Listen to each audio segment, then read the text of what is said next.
32-ാമത്തെയാണ് അല്ലേ? 35. അല്ല 35 മാതാജി. അതിന്റെ അതിന്റെ പേജ് എടുക്കണം. എത്രത്തോളം വായിച്ചു? 51 ലാസ്റ്റ് വരെ വായിച്ചു മാതാജി. പരീക്ഷണാർത്ഥമുള്ള യാതൊരു തെളിവുമില്ല, അവിടം വരെ വായിച്ചു. 151 പേജിന്റെ ലാസ്റ്റ് വരെ വായിച്ചു. നിങ്ങളുടെ പേജ് എന്റെ പേജ് എത്ര തന്നെ ഹൃദ്യമായ മാതാജിക്ക് വ്യത്യാസം പേജ്. എത്ര തന്നെ ഹൃദ്യമായാലും പക്ഷെ മാതാജി അവസാനമായെന്ന് പറഞ്ഞാണല്ലോ വായിച്ചത്. എത്ര തന്നെ ഹൃദ്യമായാലും ഭാവിയെ വിശ്വസിക്കരുത്. അവിടെ തുടങ്ങണ്ട.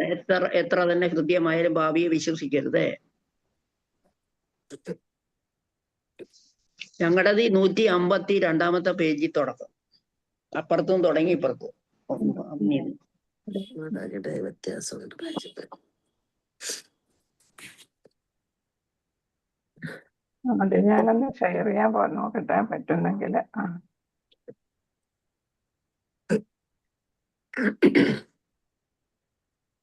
വന്നല്ലേ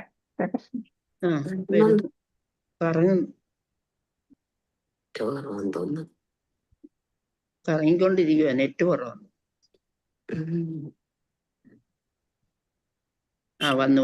വന്നു മാതാജി.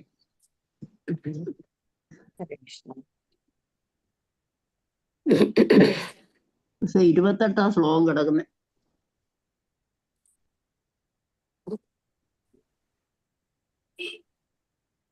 മുപ്പത്തഞ്ചല്ലേ? 35-ന്റെ ഭാവാർത്ഥം. ഭാവാർത്ഥം എന്ന് പറഞ്ഞാൽ 2 പേജ് കഴിഞ്ഞ് 3-ാമത്തെ പേജ്.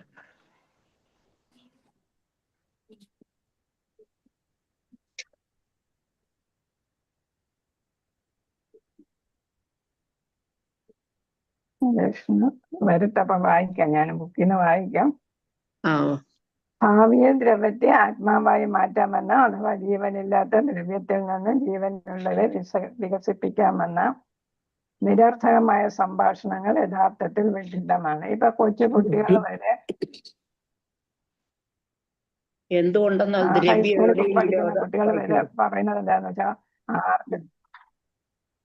അവര് വിചാരിക്കുന്നത് പിന്നെ എന്താണ്, മരിക്കാനുള്ള സാധ്യത കുറവാണ്, എത്ര വർഷം വേണമെങ്കിലും പിന്നെ ജീവിക്കാം എന്നൊക്കെയുള്ള ഒരു ചിന്തയാണ് കുട്ടികൾക്ക് വരെ ഉണ്ടായിരിക്കുന്നത്.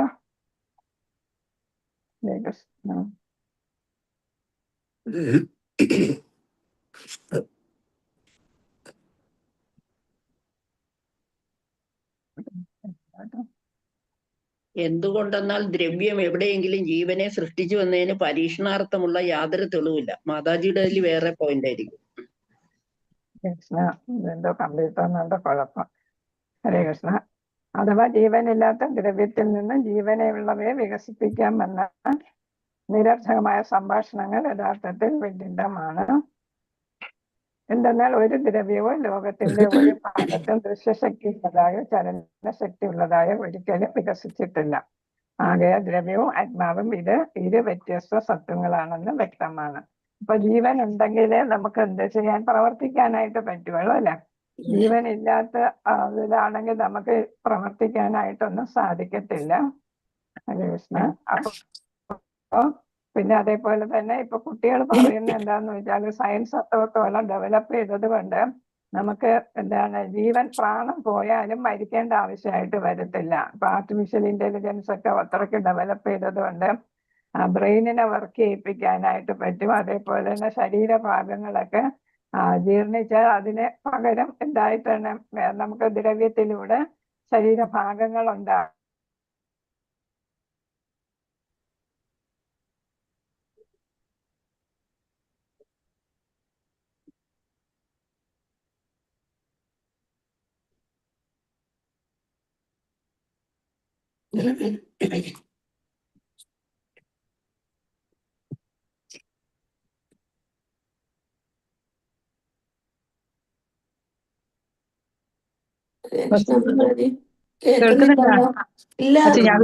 ഞാൻ എനിക്ക് കേൾക്കാതുള്ളൂ. ഇല്ല കേൾക്കുന്നില്ല. ആർക്കും കേൾക്കുന്നില്ല. മാതാജിയുടെ അത് അനങ്ങുന്നില്ല. നെറ്റ് പോയി കാണും. കേൾക്കുന്നില്ലേ?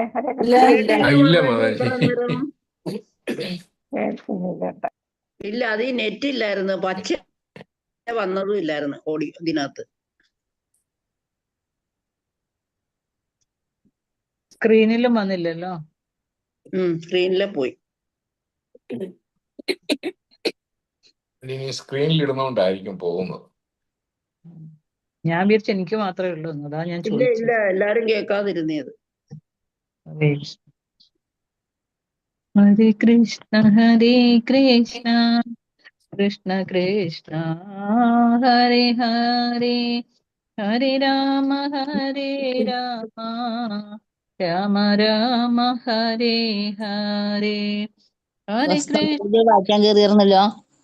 ഹരേ കൃഷ്ണ ഹരേ വായിക്കാൻ കയറിയില്ലേ? കേറി വായിച്ചായിരുന്നല്ലോ. കൃഷ്ണ ബുക്ക് വായിച്ചല്ലോ. മാതാജി ക്ലാസ് തുടങ്ങി നെറ്റ് പോയതാ മാതാജിക്ക്. ഹരേ കൃഷ്ണ കൃഷ്ണ കൃഷ്ണ ഹരേ ഹരേ ഹരേ രാമ രാമ രാമ ഹരേ ഹരേ തുടങ്ങിയോ ക്ലാസ്? ഹരേ വായിക്കൽ കൃഷ്ണ തുടങ്ങിയോ? കേൾക്കാം.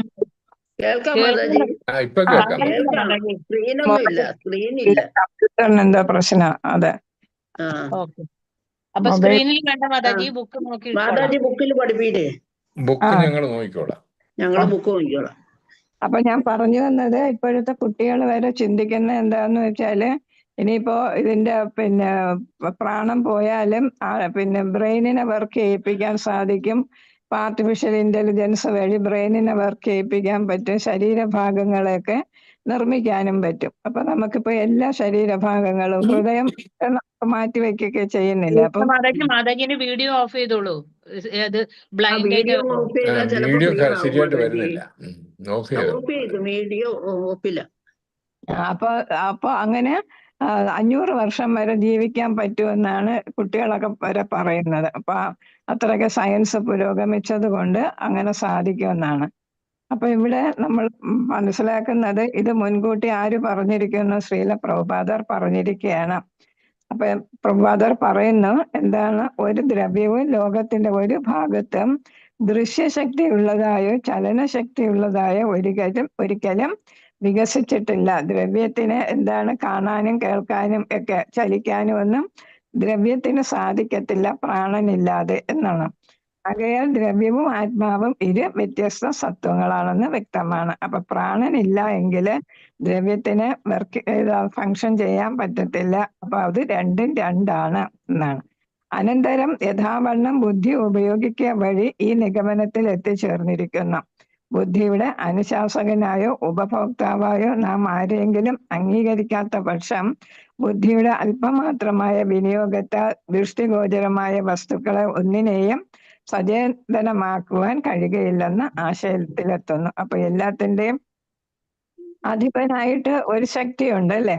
ആ ശക്തിയുടെ പ്രവർത്തനത്താലാണ് നമുക്ക് നമ്മുടെ ബുദ്ധി പോലെ ഉപയോഗിക്കാനായിട്ട് നമുക്ക് സാധിക്കുന്നത്. അപ്പൊ നമ്മൾ അത് ആരായിട്ടാണ് കാണുന്നത്? ഭഗവാനായിട്ട് നമ്മൾ കാണുന്നു അല്ലെ? അപ്പൊ എല്ലാത്തിന്റെയും കേന്ദ്രമായിട്ട് ഒരു ശക്തിയുണ്ട്. ആ ശക്തിയാണ് നമുക്ക് ബുദ്ധിയൊക്കെ വേണ്ട വിധത്തില് ഉപയോഗിക്കാനും നമ്മളെല്ലാം സചേതനമാക്കാൻ, എന്ന് വെച്ചാൽ ജീവനുള്ള പ്രവർത്തനക്ഷമമാക്കാനായിട്ട് നമ്മളെ സഹായിക്കുന്നത്. ഏതോ ഉന്നത അധികാരിയെ പോലെ ബുദ്ധി ഏകശാസനം നടത്തുന്ന അപ്രകാരം ബുദ്ധിയുടെ വിനിമയം കൂടാതെ ജീവസത്തയ്ക്ക് കാണാനോ ചലിക്കാനോ ഭുജിക്കാനോ അല്ലെങ്കിൽ ഏതൊന്നും തന്നെ പ്രവർത്തിക്കാനോ കഴിയില്ല. നമ്മൾ ഈ രഥകൽപ്പനയിലും ബുദ്ധിയാണ് മനസ്സിനെ നിയന്ത്രിച്ച് എല്ലാം ചെയ്യിപ്പിക്കുന്നത്, ഇന്ദ്രിയങ്ങളെയൊക്കെ നിയന്ത്രിക്കുന്നത് എന്ന് നമ്മൾ കണ്ടായിരുന്നു അല്ലെ? അപ്പൊ ഇവിടെ പറയുന്നത്, ഈ ബുദ്ധി ഇല്ലെങ്കിൽ നമുക്ക് ഒരു കാര്യവും ചെയ്യാനായിട്ട് സാധിക്കത്തില്ല എന്നാണ്. ചലിക്കാനോ കാണാനോ ഭുജിക്കാനോ ഒന്നും തന്നെ പ്രവർത്തിക്കാനോ നമുക്ക് സാധ്യമാകത്തില്ല എന്നാണ് ഇവിടെ പറയുന്നത്. ബുദ്ധിയുടെ ആനുകൂല്യം മുതലെടുക്കുന്നതിൽ പരാജയപ്പെടുമ്പോൾ ഒരുവൻ ബുദ്ധിഭ്രമം സംഭവിച്ചവനായി തീരുന്നു. അപ്പൊ യഥാപോലെ ബുദ്ധി ഉപയോഗിച്ചില്ലെങ്കിൽ അയാൾ എന്തായിട്ട് വരുന്നു? ആ ബുദ്ധി ഭ്രമം സംഭവിച്ചവനായിട്ട്. നമ്മൾ പറയത്തില്ല, അസുഖങ്ങൾ, ഓരോരുത്തര അസുഖങ്ങളൊക്കെ വരുന്നവര്. അപ്പൊ അവരുടെ ബുദ്ധി നേരാവണ്ണം പ്രവർത്തിക്കാത്തത് കൊണ്ടാണ് അങ്ങനെ സംഭവിക്കുന്നത്. അപ്പൊ അങ്ങനെ സംഭവിക്കുമ്പോ എന്താണ്? നമ്മൾ നോർമൽ അല്ലാതായിട്ട് മാറും അല്ലെ? നമ്മൾ അബ്നോർമലായിട്ട് പെരുമാറി. ഹരേ കൃഷ്ണ. ആകയാൽ ജീവസത്ത ബുദ്ധിയുടെ ആശ്രിതനും അല്ലെങ്കിൽ പരമസത്തയുടെ ആജ്ഞാനുവർത്തിയുമാകുന്നു. അത്തരം ബുദ്ധി സർവവ്യാപിയാണ്. ഓരോ ജീവസത്തയ്ക്കും അതിൻ്റെതായ ബുദ്ധിയുണ്ട്. മാത്രവുമല്ല പിതാവ് പുത്രന് നിർദ്ദേശം നൽകുന്നത് പോലെ ഈ ബുദ്ധി ഏതോ ഉന്നത അധികാരിയുടെ നിർദ്ദേശത്തിലുള്ളതാകുന്നു. ഓരോ വ്യക്തിഗത ജീവസത്തയുടെയും അന്തരംഗസ്ഥനായി വസിക്കുന്ന ഉന്നത അധികാരി പരമാത്മാവാകുന്നു. അപ്പൊ വ്യത്യസ്ത ജീവസത്തകളിൽ വ്യത്യസ്ത തരത്തിലുള്ള ബുദ്ധിയായിരിക്കും ഉണ്ടായിരിക്കുക. അപ്പൊ നമ്മൾ മനുഷ്യ ശക്തിക്ക് വ്യത്യാസമായിട്ട് ബുദ്ധിയുണ്ട് അല്ലെ, വിവേക ബുദ്ധി നമുക്കുണ്ട്. അതേസമയം മറ്റ് ജീവസത്തകൾക്ക് വിവേക ബുദ്ധി കാണുന്നില്ല. അപ്പൊ അവർ വിവേക ബുദ്ധി ഇല്ലാത്തവർ അതനുസരിച്ചായിരിക്കും പ്രവർത്തിക്കുക. അപ്പൊ നമ്മുടെ ബുദ്ധി കൂടുതൽ ഇതാണ് പ്രവർത്തനോന്മുഖമായത് കൊണ്ട് നമ്മൾ എന്ത് ചെയ്യുന്നു, ശരിയായ രീതിക്ക് പ്രവർത്തിക്കാനായിട്ട് നമുക്ക് സാധിക്കുന്നു. അതേപോലെ ആ ബുദ്ധിയെ നിയന്ത്രിക്കുന്ന അധികാരിയെ നമ്മൾ പരമാത്മാവായിട്ട് കണക്കാക്കുകയും ചെയ്യുന്നു. അപ്പൊ പരമാത്മാവ് പറയുന്ന നിർദ്ദേശങ്ങൾ ബുദ്ധി യഥാപോലെ പ്രയോഗിക്കുകയാണെങ്കിൽ പ്രശ്നങ്ങളൊന്നും ഉണ്ടാകത്തില്ല. ഈ കേന്ദ്ര ആശയത്തിന്മേലുള്ള നമ്മുടെ അന്വേഷണത്തിൽ ഇനി പറയുന്ന വാദവിഷയത്തെ നമുക്ക് പരിഗണിക്കാം. അപ്പൊ ഇവിടെ കേന്ദ്ര ആശയം ഏതാണ്? ബുദ്ധിയുണ്ട്, ജീവസത്തകൾക്കെല്ലാം ബുദ്ധിയുണ്ട്. ആ ബുദ്ധിയെ നിയന്ത്രിക്കുന്ന ഒരു പരമശക്തിയുണ്ട്. ആ പരമശക്തിയെ നമ്മൾ പരമാത്മാവെന്ന് കണക്കാക്കുന്നു അല്ലെ. അപ്പൊ ആ പരമാത്മാവാണ് ബുദ്ധിയെ നിയന്ത്രിക്കുന്നത്. ബുദ്ധിയുടെ നിയന്ത്രണത്താലാണ് നമ്മൾ പ്രവർത്തനങ്ങൾ ചെയ്യുന്നത്. അപ്പൊ ജീവസത്ത നല്ല പ്രവർത്തനങ്ങൾ ഇതിൽ അന്തരംഗസ്ഥനായിരിക്കുന്ന പരമാത്മാവിന് അനുസരിച്ച് ചെയ്യുകയാണെങ്കിൽ നമുക്ക് എന്ത് ചെയ്യാം, ഉന്നതി പ്രാപിക്കാനായിട്ട് സാധിക്കും. അതാണ് കേന്ദ്ര ആശയം. ആ ആശയത്തിന്മേൽ നമ്മുടെ അന്വേഷണത്തിൽ ഇനി പറയുന്ന വാദവിഷയത്തെ നമുക്ക് പരിഗണിക്കാം. ഒരു വശത്ത് നമ്മുടെ എല്ലാ ഗ്രഹങ്ങളും, അതായത് അനുഭവങ്ങളും പ്രവർത്തനങ്ങളും കർമ്മങ്ങളും ഭൗതിക പ്രകൃതിയുടെ വിധാനങ്ങളാൽ വ്യവസ്ഥീകൃതമായി ആക്കപ്പെട്ടിരിക്കുന്നുവെന്ന് നാം തിരിച്ചറിയുന്നുവെങ്കിലും ഞാൻ ദർശിക്കുന്നു അല്ലെങ്കിൽ ഞാൻ ചെയ്യുന്നു എന്ന് നാം സാമാന്യമായി വിചാരിക്കുകയും പറയുകയും ചെയ്യുന്നു.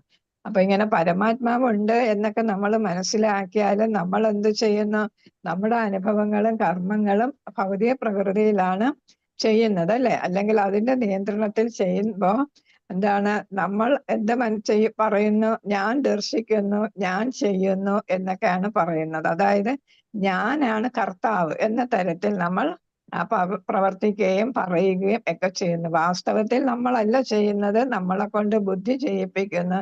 ബുദ്ധി പരമാത്മാവിന്റെ നിയന്ത്രണത്തിൽ നിർദ്ദേശമനുസരിച്ച് ചെയ്യുന്നു അല്ലെ. അപ്പം ഞാൻ ദർശിക്കുന്നു, ഞാൻ ചെയ്യുന്നു എന്ന് നമ്മൾ മാന്യമായി ജനറലായിട്ട് വിചാരിക്കുകയും പറയുകയും ചെയ്യുമ്പോൾ അത് നമ്മൾ കർത്താവാണ് എന്നുള്ള തരത്തിലായിട്ട് മാറുന്നു. ഐ ആം ദ ഡൂവർ എന്നാണ്, ഡൂവർ ചെയ്യുന്നയാൾ, കർത്താവ്.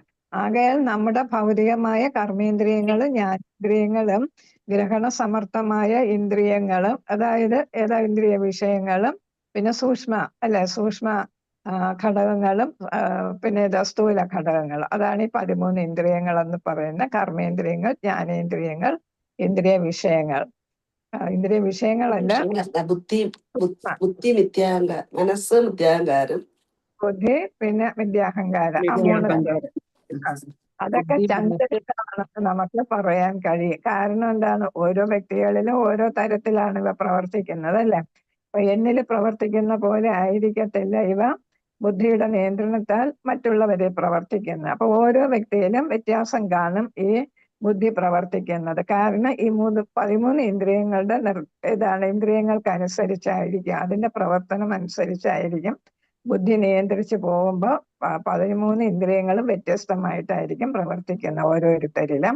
എന്തെന്നാൽ നാം ഭൗതിക ശരീരത്തോടൊപ്പം ആത്മാവിനെ സമീകരിക്കിയാൽ പരമ വ്യക്തിത്വത്തിന്റെ പരമത്വം നമ്മളുടെ അഭിലാഷങ്ങൾക്കനുസരിച്ച് നമുക്ക് മാർഗനിർദ്ദേശം നൽകുകയും നമുക്ക് ആവശ്യമായത് നൽകുകയും ചെയ്യുന്നു. അപ്പൊ ഇവിടെ നമ്മൾ ചെയ്യുന്ന എന്താണ്, നമ്മൾ ഭഗവാനെ മറന്ന് പ്രവർത്തിക്കുമ്പോൾ നമ്മൾ ആത്മാവിനെ എന്താണ്, നമ്മുടെ ശരീരമായിട്ട് കാണും അല്ലെ.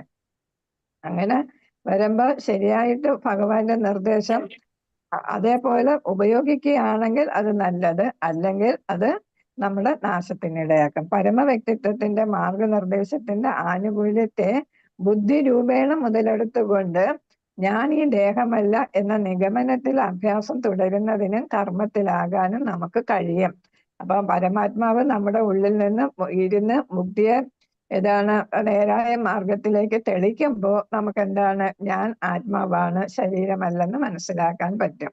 അല്ലെങ്കിൽ നമ്മൾ ഈ ഇന്ദ്രിയങ്ങളെല്ലാം എന്താണ് അതിൻ്റെതായിട്ടുള്ള രീതിക്ക് പ്രവർത്തിക്കാം. ബുദ്ധിയുടെ നിർദ്ദേശങ്ങൾ അത് സ്വീകരിക്കത്തില്ല. ബുദ്ധിയുടെ നിർദ്ദേശം എന്ന് വെച്ചാൽ പരമാത്മാവിന്റെ നിർദ്ദേശം അല്ലെ, അത് സാധ്യമല്ലാതെ വരും. ഗണേശന അല്ലെങ്കിൽ ബോധകരെന്നോ അതായത് അധ്യാപകർ പറഞ്ഞു കൊടുക്കുന്നവർ, അറിവ് പകർന്നു കൊടുക്കുന്നവർ, നിവർത്തകരെന്നോ അതായത് ചെയ്യുന്നവർ എന്നോ ഉള്ള സ്വീയമായ മനോലൗല്യത്തിലായിക്കൊണ്ട് മിഥ്യമായ ലൗല്യം എന്ന് പറയുമ്പോൾ നമ്മൾ എന്താണ് ആഗ്രഹം എന്ന് പഠിച്ചായിരുന്നു അല്ലെ, അതിലായിക്കൊണ്ട് മിഥ്യായ ഭൗതിക സായുജ്യത്തിലുള്ള വർത്തനമോ നമുക്ക് തിരഞ്ഞെടുക്കാൻ കഴിയും. അപ്പൊ ഇവിടെ പറയുന്നത് എന്താണ്, നമ്മൾ ഏത് തരത്തിലാണ് ഇത് സ്വീകരിക്കുന്നത്. നമുക്ക് അറിവ് പകർന്നു തരുമ്പോൾ ജ്ഞാനം പകർന്നു തരുന്നവരും ഉൾക്കൊള്ളുന്നവരും ഏതാണ് ശരിയായിട്ടുള്ള പ്രവർത്തനത്തിൽ അല്ലെങ്കിൽ എന്താണ് മിഥ്യയായ ഭൗതിക സായുജ്യത്തിനുള്ള അതായത് ബ്രഹ്മനെ ലയിക്കാനോ ഒക്കെ നമുക്ക് സാധിക്കുകയുള്ളൂ എന്നാണ്. അജ്ഞമായ ഭൗതിക മിഥ്യ ധാരണയെ പ്രതിയോ അല്ലെങ്കിൽ നിജമായ ആത്മീയ ധാരണയെ പ്രതിയോ ഉദിച്ചുയരുന്ന നമ്മുടെ അഭിലാഷത്തിൽ നമ്മുടെ സ്വാതന്ത്ര്യം അടങ്ങിയിരിക്കുന്നു. നമുക്ക് ലിമിറ്റഡ് ആയിട്ടുള്ള സ്വാതന്ത്ര്യമുണ്ട്.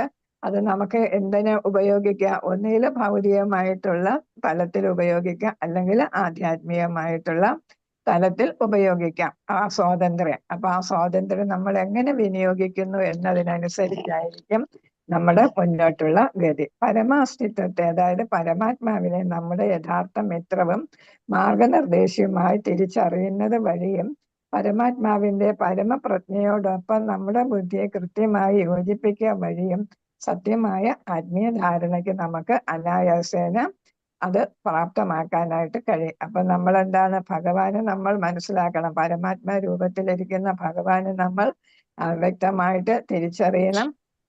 പരമാത്മാവിന്റെ നിർദ്ദേശങ്ങൾ നമ്മൾ പോലെ പാലിക്കണം അല്ലെ, ബുദ്ധിയിലൂടെ നമ്മൾ അത് പാലിക്കണം.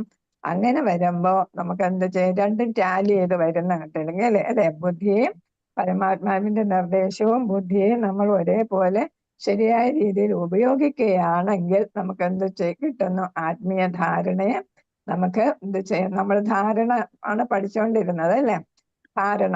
അപ്പൊ അത് നമുക്ക് ശരിയായിട്ട് പ്രാപ്തമാക്കാനായിട്ട് സാധിക്കും. പരമാത്മ ധാരണ, പിന്നെ അല്ലെങ്കിൽ വേറെ ഒന്ന് ഏതാ പഠിച്ചത്, വിരാട് രൂപ അല്ലെ, വിരാട് രൂപം ആശ്രയ എടുക്കുന്നത് അല്ലെ, ധാരണാശ്രയം നമ്മൾ പഠിച്ച 2 തരം ധാരണാശ്രയ. എല്ലാരും മറന്നു പോകുന്നു അല്ലെ. അതായത് അതിന്റെ കൂടെ ഈ വിവർത്തന 2-ലും 2 ആയതുകൊണ്ടാണ് ഞങ്ങൾക്ക് ഒരു കൺഫ്യൂഷൻ വരുന്നത്. ഞാൻ വായിക്കുന്നല്ല നിങ്ങളുടെ ബുക്കിൽ മാതാജി, അതുകൊണ്ടൊരു മനസ്സിലാവായിക്കുണ്ട്. ഓരോ എഡിഷനിൽ വരുമ്പോഴും അത് വ്യത്യാസമായിട്ട് വരും. കൃഷ്ണ പരമാത്മാവും വ്യക്തിഗത ആത്മാവും രണ്ടും ആത്മാവാകയാൽ ലക്ഷണപരമായി അഭിന്നവും ദ്രവ്യത്തിൽ നിന്നും ഭിന്നവുമാകുന്നു. അപ്പൊ പരമാത്മാവെന്ന് പറയുമ്പോഴും അത് അതിന്റെ ഒരു അംശമായിട്ടാണ് ഏത് വരുന്നത്, നമ്മുടെ വ്യക്തിഗത ആത്മാവ് അല്ലെ. രണ്ടും എന്താണ്, ലക്ഷണപരമായിട്ട് ഒന്ന് തന്നെയാണ്. അപ്പൊ രണ്ടും എന്താണ്, ദ്രവ്യത്തിൽ നിന്നും വ്യത്യസ്തവുമാണ്. രണ്ടും ആത്മാവാണ്. ഒന്ന് പരമാത്മാവ്, മറ്റത് ജീവാത്മാവ്. രണ്ടാണെങ്കിലും എന്താണ്, ആത്മാവ് തന്നെയാണ്. അങ്ങനെ വരുമ്പോ അതെന്താണ്, മാറ്റർ. ദ്രവ്യം എന്ന് പറയുന്ന മാറ്റർ, മറ്റത് സ്പിരിറ്റ്. അപ്പൊ ദ്രവ്യത്തിൽ സോള് അല്ലെ, സ്പിരിറ്റ് എന്ന് പറഞ്ഞ സോള്. അപ്പൊ സൂപ്പർ സോളും സോളും. പരമാത്മാവ് എന്ന് പറയുമ്പോ സൂപ്പർ സോള്, ആത്മാവ് ജീവാത്മാവ് സോള്. അപ്പൊ സ്പിരിറ്റ് അല്ലെങ്കിൽ സോള്, അതും പിന്നെ ഏതാ, മാറ്റർ അല്ലെങ്കിൽ ദ്രവ്യം ഭിന്നമാണ്. എന്നാൽ പരമാത്മാവിനും വ്യക്തിഗത ആത്മാവിനും ഒരേ തലത്തിലാകാൻ കഴിയില്ല. നമ്മൾ ചെറിയ ലെവലിൽ തന്നെ പഠിച്ചു അല്ലെ. പരമാത്മാവെല്ലാം സാക്ഷിയായിട്ട് നിലകൊള്ളും, ജീവാത്മാവാണ് എല്ലാ പ്രവർത്തികളും ചെയ്യുന്നതെന്ന് നമ്മൾ 2 കിളികളെ കണ്ടിട്ട് നമുക്ക് മനസ്സിലാക്കില്ല. അപ്പൊ എല്ലാം നോക്കിക്കണ്ട് സാക്ഷിയായിട്ടാണ് പരമാത്മാവ് നിൽക്കുന്നത്. അപ്പൊ പ്രവർത്തനം രണ്ട്. പിന്നെ പരമാത്മാവിനെല്ലാം അറിയാം. ജീവാത്മാവിന് അവനവനെ മാത്രമേ അറിയാവൂ. പരമാത്മാവിന് കഴിഞ്ഞതും ഇപ്പോഴത്തതും വരാൻ പോകുന്നതും എല്ലാം അറിയാം, അല്ലെ? അപ്പൊ അങ്ങനെയുള്ള വ്യത്യാസങ്ങൾ പരമാത്മാവും ജീവാത്മാവും തമ്മിലുണ്ട്. അത് ബുദ്ധി നൽകുന്നത് പരമാത്മാവ്, വ്യക്തിഗത ആത്മാവ് ആ ആജ്ഞയെ അനുസരിക്കുന്നവനും ആകുന്നു. അപ്പൊ പരമാത്മാവ് നിർദ്ദേശം തരും, ജീവാത്മാവ് ബുദ്ധി ഉപയോഗിച്ച് ആജ്ഞയെ പരിപാലിക്കുന്നു. അപ്രകാരം കർമ്മങ്ങളെല്ലാം യഥാവണ്ണം നിർവഹിക്കപ്പെടുന്നു. വ്യക്തിഗത ആത്മാവ് പരമാത്മാവിന്റെ ആജ്ഞയുടെ പൂർണ്ണ ആശ്രിതനാണ്. അപ്പൊ ആരിൽ ആശ്രയിക്കുന്നു? വ്യക്തിഗത ആത്മാവ് പരിപൂർണമായിട്ടും ആരിൽ ആശ്രയം കൊള്ളുന്നു? പരമാത്മാവില് ആശ്രയം. അങ്ങനെയാണ് പരമാത്മാവ് നൽകുന്ന എല്ലാ ആജ്ഞയും അതേപോലെ ശിരസ വഹിച്ച് പ്രവർത്തിക്കുന്നത്. അപ്പൊ എന്താണെങ്കിലും പ്രവൃത്തി ഇവിടെ നടക്കുന്നു എന്നുള്ളതാണ് പരമാത്മാവിന്റെ നിർദ്ദേശാനുസരണം ബുദ്ധി ഉപയോഗിച്ച്. എന്തുകൊണ്ടെന്നാൽ ഓരോ പദന്യാസത്തിലും കാണുക, കേൾക്കുക, ചിന്തിക്കുക, അനുഭവിക്കുക, ആഗ്രഹിക്കുക മുതലായ എല്ലാ കാര്യങ്ങളിലും പരമാത്മാവിന്റെ ആജ്ഞയെ സർവ്വത അനുസരിക്കുന്നവനാണ് വ്യക്തിഗത ആത്മാവ്. അപ്പൊ ഓരോ സ്റ്റെപ്പ് വയ്ക്കുമ്പോഴും നമ്മൾ ആരെ അനുസരിക്കുന്നു? പരമാത്മാവിനെ അനുസരിക്കുന്നു. അതായത് നമ്മൾ തനിതായിട്ട് ഒന്നും ചെയ്യുന്നില്ല. എല്ലാ തീരുമാനങ്ങളും ആരെടുക്കുന്നു? പരമാത്മാവ് എടുക്കുന്നു. നമ്മൾ ജസ്റ്റ് അനുസരിക്കുക മാത്രമേ ചെയ്യുന്നുള്ളൂ. അതനുസരിച്ച് പ്രവർത്തിക്കുന്നു. അപ്പൊ നമുക്ക് എന്താണ്? ഒരിക്കലും വഴിതെറ്റത്തില്ല, അല്ലെ? നമുക്കൊരു ശരിയായിട്ടുള്ള നേതൃത്വം കിട്ടുന്നുണ്ട്, അല്ലെ? വഴികാട്ടിയായിട്ട് പരമാത്മാവ് ഗൈഡായിട്ട് പ്രവർത്തിക്കുന്നു. സാമാന്യ ജ്ഞാനത്തെ സംബന്ധിച്ചിടത്തോളം ദ്രവ്യം, ആത്മാവ്, പരമാത്മാവ് എന്നീ 3 അസ്തിത്വങ്ങൾ ഉണ്ടെന്ന നിഗമനത്തിൽ നാം എത്തിച്ചേരുന്നു. അപ്പൊ ആരൊക്കെയുണ്ട്? ദ്രവ്യമുണ്ട്, പിന്നെ ഏതാണ്? ആത്മാവും പരമാത്മാവും, അല്ലെ? 3 അസ്തിത്വങ്ങളുണ്ട് എന്നാണ് സാമാന്യ ജ്ഞാനത്തിലൂടെ നമ്മൾ അതാണ് മനസ്സിലാക്കുന്നത്. ഭഗവത്ഗീതയിലോ വൈദിക ജ്ഞാനത്തിലോ കടക്കുന്ന പക്ഷം ദ്രവ്യം, വ്യക്തിഗത ആത്മാവ്, പരമാത്മാവ് എന്നീ 3 വ്യക്തിത്വങ്ങൾ പരമദിവ്യോത്തമ പുരുഷന്റെ ആശ്രിതനാണെന്ന് നമുക്ക് കൂടുതലായി മനസ്സിലാക്കാൻ കഴിയും. അപ്പൊ അത് അവിടെ നമ്മൾ എന്താണ്? പരമാത്മാവ് ഭഗവാനാണ് എന്തിനെ സൃഷ്ടിച്ചിരിക്കുന്നത്? എല്ലാ ദ്രവ്യങ്ങളെയും സൃഷ്ടിച്ചിരിക്കുന്നത്, അല്ല? പിന്നെ ഭഗവാന്റെ ഒരു അംശമായിട്ടാണ് ആര് വരുന്നത്? ആത്മാവ് വരുന്നത്. പരമാത്മാവ് എന്ന് പറയുന്നത് ഭഗവാന്റെ രണ്ടാമത്തെ ഘടകമായിട്ടാണ് വരുന്നത്. ഒന്ന് ആദ്യത്തേതാണ് ബ്രഹ്മജ്യോതിസ്, അല്ലെ? രണ്ടാമത്തേതാണ് പരമാത്മാവ്, അല്ലെ? ഭഗവാന്റെ തന്നെ ഘടകങ്ങളാണ് പരമാത്മാവ്. ഇത് രണ്ടും അന്തരംഗ ശക്തിയാണ്. അതേസമയം ദ്രവ്യം ബഹിരംഗ ശക്തി. അപ്പൊ ബഹിരംഗ ശക്തിയായാലും അന്തരംഗ ശക്തിയായാലും ഭഗവാന്റെ തന്നെ വ്യക്തിത്വങ്ങളാണ് എന്നാണ് ഇവിടെ പറയുന്നത്. അങ്ങനെ 3 വ്യക്തിത്വങ്ങൾ പരമദിവ്യോത്തമ പുരുഷന്റെ നമുക്ക് കൂടുതലായി മനസ്സിലാക്കാൻ കഴിയും. അപ്പൊ ഭഗവാൻ കണ്ണടച്ചാൽ ദ്രവ്യവുമില്ല, പിന്നെ ആരുമില്ല? ആത്മാവും ഇല്ല, അല്ലെ? ആത്മാവില്ലാത്ത പരമാത്മാവും അതിനോടൊപ്പം ഇല്ലാതാകുന്നു. പരമാത്മാവ് പരമദിവ്യോത്തമ പുരുഷന്റെ ഭാഗിക വർണ്ണനം അഥവാ സമ്പൂർണ്ണ അംശമാണ്. പരമാത്മാവ് എന്ന് പറയുന്നത് ഭഗവാന്റെ ഭാഗികമായിട്ടോ അല്ലെങ്കിൽ സമ്പൂർണമായിട്ടോ ഉള്ള അംശമാണ്. പരമദിവ്യോത്തമ പുരുഷൻ അദ്ദേഹത്തിന്റെ ഭാഗിക വർണ്ണനയാൽ മാത്രം സമ്പൂർണ്ണ ഭൗതിക ലോകത്തിലും ആധിപത്യം പുലർത്തുന്നുവെന്ന് ഭഗവത്ഗീതയിൽ ഉറപ്പായി പറഞ്ഞിരിക്കുന്നു. അപ്പൊ ഭാഗികമായിട്ട് അത് നമ്മൾ ഉപദേശാമൃതത്തിലും അല്ല ഈശോപനിഷത്തിൽ പഠിച്ചതാണ്, അല്ലെ? ഭഗവാൻ പൂർണ്ണനാണ്. അതേസമയം നമ്മൾ ഭഗവാന്റെ പൂർണ്ണമായിട്ടുള്ള അംശങ്ങളായിട്ടാണ് ജീവസത്തകൾ വരുന്നത്, അല്ലെ? പല പൂർണ്ണങ്ങൾ ചേർന്നാലും ഭഗവാൻ എപ്പോഴും പൂർണ്ണമായിരിക്കും എന്നൊക്കെ നമ്മൾ പഠിച്ചു. അപ്പൊ ഭഗവാന്റെ സമ്പൂർണ്ണ അംശമായിട്ട് തന്നെയാണ് നമ്മൾ വരുന്നത്. പക്ഷെ നമുക്ക് ഗുണങ്ങൾ വരുമ്പോ ഭഗവാന്റെ ഗുണങ്ങൾ ഇതാണ് സാഖ്യപരമായിട്ട് തുല്യമായിരിക്കത്തില്ല. അതേസമയം ക്വാളിറ്റി പരമായിട്ട് നമ്മൾ എന്ത് ചെയ്യുന്നു? ഭഗവാന് തുല്യമാണ് എന്നാണ് പറയുന്നത്.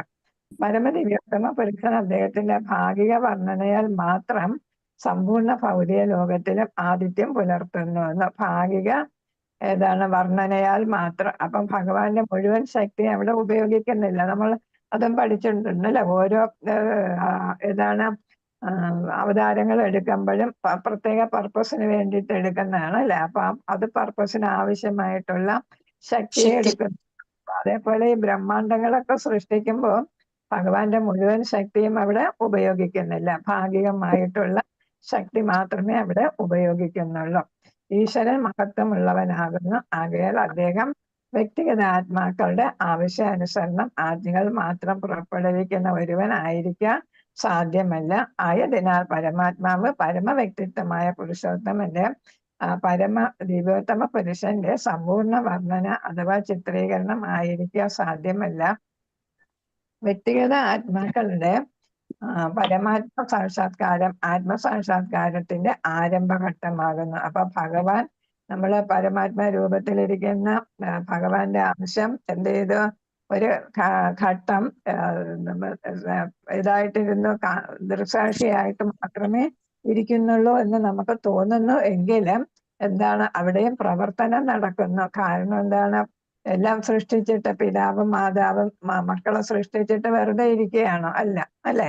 അപ്പൊ അതേപോലെ ഭഗവാനും എന്ത് ചെയ്യുന്നു? തന്റെ മക്കൾ എന്ത് ചെയ്യുന്നു അവരെ തിരിച്ചിങ്ങോട്ട് കൊണ്ടുവരണം, അവരെ നേർവഴിക്ക് നയിക്കണം എന്നൊക്കെയുള്ള രീതിയിലാണ് ഭഗവാൻ എപ്പോഴും പെരുമാറുന്നത്. അപ്പം പരമാത്മാ സാക്ഷാത്കാരം നമ്മൾ ഏതാ ആദ്യം പറഞ്ഞത്? ബ്രഹ്മജ്യോതിസിൽ ലയിക്കുക. അത് കഴിഞ്ഞ് നമ്മൾ പരമാത്മാ സാക്ഷാത്കാരം. അപ്പൊ അവിടെ നിർത്തുന്നില്ല എന്നുള്ളതാണ് ഇവിടെ പറയുന്നത്. പൂർണ്ണമായിട്ടുള്ള സാക്ഷാത്കാരം നേടാൻ ഭഗവാൻ നമ്മളെ സഹായിക്കും. ആത്മസാക്ഷാത്കാരം അതിന്റെ ആരംഭഘട്ടമാണ് പരമാത്മാ സാക്ഷാത്കാരം. അപ്പൊ രണ്ടാം ഘട്ടമായ പരമാത്മാ സാക്ഷാത്കാരം കിട്ടിയാൽ അത് ഏതിന്റെ സ്റ്റെപ്പിംഗ് സ്റ്റോൺ ആയിട്ട് ഏതാണ് അടുത്ത പടിയായിട്ട് കണക്കാക്കാമെന്നാണ്? ഫൗണ്ടേഷൻ ഇട്ടു എന്ന് പറയാം. ആത്മസാക്ഷാത്കാരം, അതായത് പൂർണ്ണമായിട്ടുള്ള സാക്ഷാത്കാരത്തിന്റെ തുടക്കം, സ്റ്റെപ്പിംഗ് സ്റ്റോൺ ആയിട്ട് നമുക്ക് കണക്കാക്കാം. അത്തരം ആത്മസാക്ഷാത്കാരത്തിന്റെ പുരോഗതിയിലൂടെ ഒരുവന് ബുദ്ധിയുടെയും ആധികാരിക ഗ്രന്ഥങ്ങളുടെയും സഹായത്തോടെയും മുഖ്യമായും ഭഗവത് കൃപയാലും പരമദിവ്യോത്തമ പുരുഷനെ സാക്ഷാത്കരിക്കാൻ കഴിയുമാറാകുന്നു. അപ്പൊ എങ്ങനെ സാക്ഷാത്കാരം നേടണം എന്നാണ് ഇവിടെ പറഞ്ഞു തരുന്നത്. ഒന്നെന്താണ്? ആത്മസാക്ഷാത്കാരത്തിന് ഭഗവാൻ തരുന്ന ബുദ്ധി, അല്ലെ? ഭഗവാന്റെ നേതൃത്വത്തിൽ അല്ലെങ്കിൽ നിയന്ത്രണത്തിൽ തരുന്ന ബുദ്ധി യഥാപോലെ ഉപയോഗിക്കുക. പിന്നെ ഏതാണ്? ആധികാരിക ഗ്രന്ഥങ്ങളുടെ സഹായത്തോടെ വായിക്കുക. ഭഗവത്ഗീത ഒക്കെ തുടങ്ങിയ ഗ്രന്ഥങ്ങൾ വായിക്കുക. അത് ആചാര്യന്മാരുടെ സഹായത്തോടെ നമുക്ക് ശരിയായിട്ട് നമുക്ക് പഠിക്കാൻ പറ്റും, ഗുരുവിന്റെ, അല്ലെ? പിന്നെ എന്താണ്? മുഖ്യമായിട്ടും ആരും ഉണ്ടാകണം? ഭഗവാന്റെ കൃപയും ഉണ്ടാകണം എന്നുള്ളത്. അപ്പൊ നമുക്കൊക്കെ ഭഗവാന്റെ കൃപ ഉള്ളത് കൊണ്ടാണ് നമുക്ക് ഈ പഠിക്കാനൊക്കെ സാധിക്കുന്നത് എന്നാണ്. അപ്പൊ അങ്ങനെയാണെങ്കിൽ മൂന്ന് ഘടകങ്ങൾ പറയുന്നു. ഈ ഘടകങ്ങളൊക്കെ ഒത്തു വന്നാല് നമുക്ക് ഭഗവാനെ പ്രാപിക്കാനായിട്ട് സാധിക്കും. ഭഗവത്ഗീത പരമദിവ്യോത്തമ പുരുഷൻ ഭഗവാൻ ശ്രീകൃഷ്ണന്റെ പീഠികയായ പ്രഥമ സങ്കല്പനവും പിന്നെ ശ്രീമദ് ഭാഗവതം ഭഗവത് ശാസ്ത്രത്തിന്റെ വർദ്ധമാനമായ വർണ്ണനയും ആകുന്നു. നമ്മൾ പഠിക്കുന്നുണ്ട്. ഇത് അടിസ്ഥാനമായിട്ടുള്ള ഒരു ലൈഫ് മാനുവലായിട്ടാണ് നമ്മൾ ഭഗവത്ഗീതയെ പഠിച്ചത്, അല്ലേ? പ്രഥമ തത്വമായിട്ടാണ് പഠിച്ചത്. ശ്രീമദ് ഭാഗവതം ആണെങ്കിലോ നമ്മള് പിന്നെ പോസ്റ്റ് ഗ്രാജുവേഷൻ ലെവൽ, മറ്റേത് ഡിഗ്രി ലെവൽ പറയുന്നുണ്ട്. ഭഗവത്ഗീത ഡിഗ്രി ലെവലില്, ശ്രീമദ് ഭാഗവതം പോസ്റ്റ് ഗ്രാജുവേഷൻ ലെവലില്, പിന്നെ ചൈതന്യ ചരിതാമൃതം ഏതിലും ആണെന്നാ പറയുന്നത്? PhD ലെവൽ, ഗവേഷണ ലെവലിലാണ് എന്നാണ് പറയുന്നത്. അപ്പൊ പ്രഥമം ആയിട്ട് വരുന്നത് ഏതാണ്? ഭഗവത്ഗീതയാണ്. അത് താത്വികമായിട്ട്, അല്ലെ?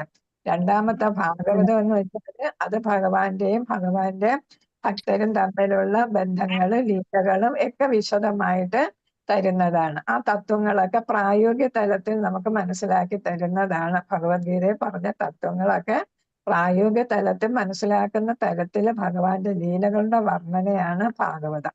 ആകയാൽ ഒരു പക്ഷി മറ്റൊരു പക്ഷിയോട് ഒപ്പം ഇരിക്കുന്നത് പോലെ ഉപനിഷത്തുകളിലെ വർണ്ണന നമ്മൾ നേരത്തെ കണ്ട, അല്ലേ? പക്ഷിയും വേറൊരു പക്ഷിയും ഒരേ ശരീരവൃക്ഷത്തിനുള്ളിൽ ഉപസ്ഥിതനായ ബുദ്ധിയുടെ അനുശാസകന്റെ ഭഗവാന്റെ കൃപയ്ക്കായി പ്രാർത്ഥിച്ചുകൊണ്ട് നമ്മുടെ ദൃഢനിശ്ചയത്തിൽ നാം ഉറച്ചു നിൽക്കുന്ന പക്ഷം വേദങ്ങളിലെ വെളിപ്പെട്ട ജ്ഞാനത്തിന്റെ അർത്ഥം നിശ്ചയമായും നമ്മുടെ ദൃഷ്ടിക്ക് സമയം പാടായി. ക്ലാസ് ഉണ്ടോ? 8:04 മാതാജി, എളുപ്പം തീർക്ക്. എനിക്ക് ക്ലാസ് ഇല്ല. ഹരേ കൃഷ്ണ. അപ്പൊ ഈ ഹരേ കൃഷ്ണ. ഹരേ കൃഷ്ണ. അപ്പൊ ഉപനിഷത്തിലാണ് ഏത് 2 കിളികൾ ഒരേ വൃക്ഷത്തിലിരുന്ന് ഒന്ന് കർമ്മങ്ങൾ ചെയ്യുന്നു, മറ്റത് സാക്ഷിയായിട്ടിരിക്കുന്നു എന്ന് പറഞ്ഞല്ലേ. അപ്പൊ സാക്ഷിയായിട്ടിരിക്കുന്നത് ബുദ്ധിയായിട്ടാണ്, ബുദ്ധി നിർദ്ദേശിക്കുന്ന ആളായിട്ടാണ് അവിടെ ആര് വരുന്നത്? പരമാത്മാ രൂപത്തില്. അപ്പൊ അങ്ങനെ എന്താണ് ബുദ്ധി നിർദ്ദേശിക്കുന്ന തരത്തിൽ പരമാത്മ രൂപത്തില് ഇരിക്കുന്ന ബുദ്ധിയുടെ ഉടമസ്ഥൻ യഥാർത്ഥത്തിൽ ആരാണ്? ഭഗവാനാണ് അല്ലെ. ആ ഭഗവാന്റെ കൃപയ്ക്കായി നമ്മൾ പ്രാർത്ഥിച്ചുകൊണ്ട് ദൃഢനിശ്ചയത്തിൽ നമ്മൾ ഉറച്ചു നിൽക്കുന്ന പക്ഷം വേദങ്ങളില് പറയുന്ന വെളിപ്പെട്ട റിവീൽഡ് ജ്ഞാനത്തിന്റെ, അതായത് നമുക്ക് പറഞ്ഞു തന്ന ജ്ഞാനത്തിന്റെ അർത്ഥം നിശ്ചയമായും നമ്മുടെ ദൃഷ്ടിക്ക് പ്രത്യക്ഷമാകുന്നു. അപ്പൊ വേദങ്ങളുടെ ഉദ്ദേശ്യവും എന്ത് തന്നെയാണ്? ഭഗവാന്റെ സാക്ഷാത്കാരമാണ്. വേദങ്ങളില് പല പല അനുഷ്ഠാനങ്ങളിലൂടെ എല്ലാം അത് ചെയ്യാൻ പറയുന്നു. അപ്പൊ നമ്മൾ അവിടെയും എന്താണ് അനുഷ്ഠാനങ്ങൾ ചെയ്യുമ്പോഴും നമ്മൾ ബുദ്ധി ഉപയോഗിച്ച് അനുഷ്ഠാനങ്ങളിലെല്ലാം നമ്മൾ ഏത് തരത്തിൽ എങ്ങനെ ചെയ്യണം, എങ്ങനെ ഭഗവാനെ പ്രാപിക്കാനായിട്ട്, അതായത് അത് കർമ്മം അല്ലെ, കർമ്മയോഗത്തിൽ പോകാതെ അല്ലെങ്കിൽ ഫലം ഇച്ഛിച്ചുകൊണ്ടുള്ള കർമ്മങ്ങളിലാകാതെ, കാമ്യകർമ്മങ്ങളല്ലാതെ നിഷ്കാമ കർമ്മത്തിലൂടെ നമ്മൾ എന്ത് ചെയ്താലും ജ്ഞാനമാണെങ്കിലും അത് ഭഗവാനെ പ്രാപിക്കാനുള്ള ജ്ഞാനമായിട്ട് അവസാന ഘട്ടത്തിൽ അത് ഉപയോഗിക്ക തുടങ്ങിയ രീതിയിൽ അഷ്ടാംഗയോഗ ആയാലും അങ്ങനെ അവസാന ഘട്ടത്തില് ഭഗവാനില് ധാരണ ഉണ്ടാക്കിയാണെങ്കിൽ നമുക്ക് എന്താണ് ഈ വേദങ്ങളിൽ പറഞ്ഞ കാര്യങ്ങൾ അതേപോലെ പാലിക്കുന്നതിലൂടെയും നമുക്ക് ഭഗവാനിൽ എത്തിച്ചേരാനായിട്ട് സാധിക്കും എന്നാണ്. അതാണ് നമ്മുടെ ദൃഷ്ടിക്ക് പ്രത്യക്ഷമായ, അതായത് ഭഗവാന്റെ ദർശനം നമുക്ക് കിട്ടുന്നു. പിന്നെ പരമദിവ്യമ പുരുഷൻ വാസുദേവനെ സാക്ഷാത്കരിക്കുന്നതിൽ പ്രയാസം ഉണ്ടാകുകയില്ല. അപ്പൊ ദർശനം കിട്ടിക്കഴിഞ്ഞാല് നാരദ മുനിക്ക് ആദ്യം ഒരു ദർശന നിമിഷ നേരത്തേക്ക് കിട്ടിയല്ലേ. അത് കഴിഞ്ഞിട്ട് അപ്പൊ ഈ ജന്മത്തെ എന്നെ കാണാൻ ദർശിക്കാൻ സാധിക്കത്തില്ല. അതായത്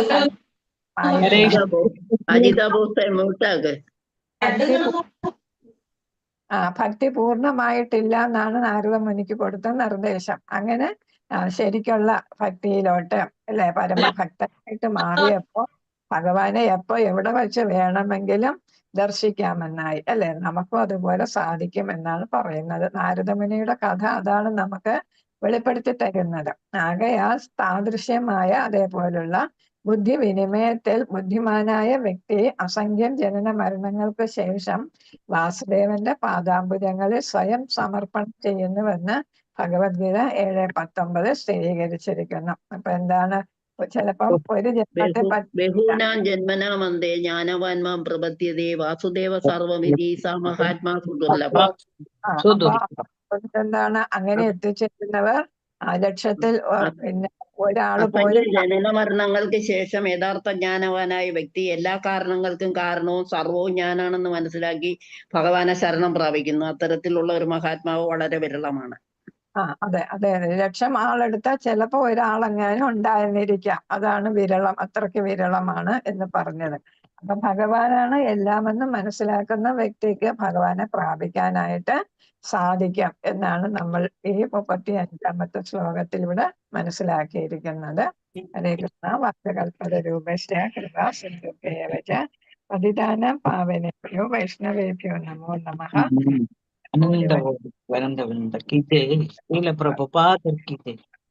ഒരു മഹാരാഷ്ട്രയിലെ ശ്രീമദ് ഭാഗവതം കി ജയ. പ്രേമാനന്ദേ. ഹരേ പ്രണാമം. ഹരേ കൃഷ്ണ.